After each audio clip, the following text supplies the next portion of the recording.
Olá, irmãos! Saúdo cada um de vocês com a graça e a paz do nosso Senhor Jesus Cristo, amém? Meu nome é Miriam Anitta e estamos aqui para estudarmos um texto da irmã Terezinha Candeeiro, cujo nome é Meninos Confiantes na Promessa. Esse texto foi escrito para o Manancial, que é um livro publicado pela União Feminina Missionária Batista do Brasil, que oferece mensagens escritas através da Bíblia, que é a palavra de Deus, com o objetivo de inspirar, confortar, fortalecer e edificar a nossa vida espiritual. Eu não escrevi o texto, vocês sabem, foi a irmã Terezinha Candeeiro. O que eu faço? Leio e conto para vocês aquilo que eu entendi. Bem, apesar de ser só aquilo que eu entendi, a gente lê também a palavra de Deus todos os dias. Então eu peço gentilmente, encarecidamente, que vocês possam compartilhar para que outras pessoas também tenham acesso a essa maravilhosa palavra, tá bom? Vamos orar? Ó Senhor, que nós possamos crer sempre que Tu estás sempre olhando para as nossas vidas e sempre disponível para nos ajudar. Que nós tenhamos essa certeza. Ensina-nos, Senhor. É o que te pedimos. Em Teu nome, Jesus Cristo. Amém. Bom, então nós vamos ler hoje Zacarias 8, de 4 a 6. Esses versículos que nós vamos ler trazem uma visão assim muito poderosa de restauração, uma visão de paz, de esperança. E, logicamente, Jerusalém passou por isso, né?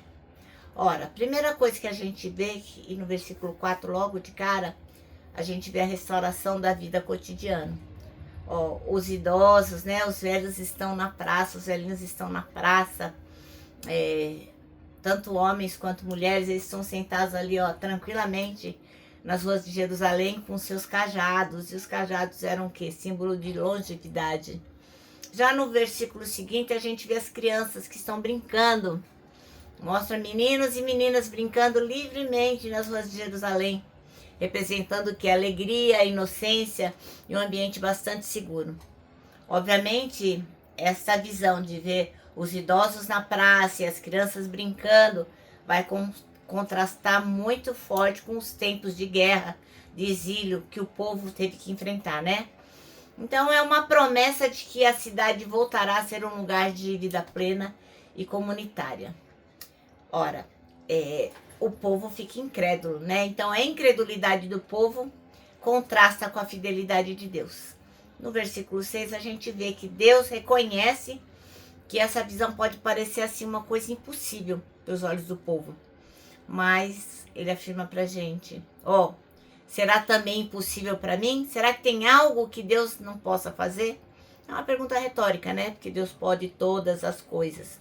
Enfim, qual é o resumo dessa mensagem que nós vamos ler aqui de Zacarias 8, de 4 a 6? É um convite à esperança renovada. É Deus dizendo, mesmo que vocês não consigam imaginar, eu posso restaurar tudo, confiem em mim. Vamos ler, então, Zacarias 8, de 4 a 6. E diz assim, assim diz o Senhor dos Exércitos, ainda nas praças de Jerusalém habitarão velhos e velhas, levando cada um na mão o seu cajado, por causa da sua muita idade.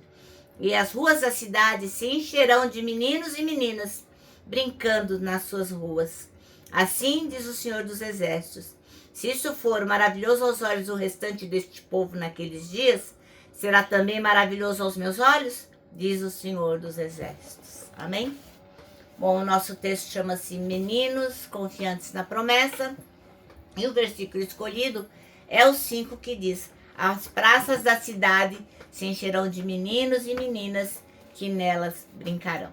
Ora, o povo de Israel viveu uma situação muito terrível, muito desoladora, que era o que? A escravidão, a destruição, a desesperança.